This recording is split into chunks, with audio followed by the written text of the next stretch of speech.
මගේ දයාබර දුවේ පුතේ අත්තම්මා ඊයේ ඔයාලට දුන්නේ කපුටෙක් ගැන කතාවක්නේ.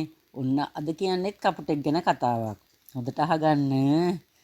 එකෝමත් එක කාලයක නරියෙක් බඩගිනි වෙලා පාරක් දිගේ ඇවිදගෙන යනකොට එයා දැක්කා ගහක් උඩ කපුටෙක් මස් කෑල්ලක් කටේ තියාගෙන ඉන්නවා. දැන් මේ නරියාට මේක දැක්කට පස්සේ බඩගින්න වැඩි වුණා හොඳටම. එයා කල්පනා කළා කොහොමද මම මේ මස් කෑල්ල ගන්නේ කියලා. එහෙම හිතපු නරියා මේ කපුටාව වර්ණනා කළා. අනේ කපුටෝ, ඔයා හරිම ලස්සනයි. ඔයාගේ පෙන්දත් ලස්සනයි. ඔයාගේ කකුල් දෙකත් හරිම ලස්සනයි. ඔයාගේ තටු දෙකත් ලස්සනයි. ඔයාගේ හොටයත් හරිම ලස්සනයි. අනේ කපුටෝ, මට ආසයි ඔයාගේ කටහඬ අහන්න.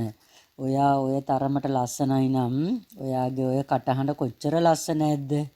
අනේ මට සින්දුවක් කියන්න ඔය ලස්සන කටහඬින් කියලා කියනකොටම නරියාගේ බොරු වර්ණාවලට රැවටුණ කපුටා සින්දුවක් කියන්න හිතාගෙන කා කියනකොටම හොටේ තිබුණ මස් කෑල්ල බිම වැටුණා.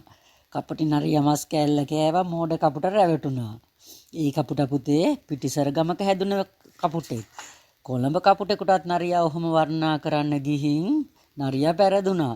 ඒ කපුටාගේ මස් කෑල්ල හොටේනේ තිබුණේ. ඉතින් නරියා සින්දුවක් කියන්න කිව්වම හොටේ තිබුණ මස් කෑල්ල අත්ත උඩ තියලා කකුලෙන් පාගගෙන මම කොළඹ කාක්කෙක් නරියෝ කොළඹ කාක්කෙක් කියලා කිව්වා.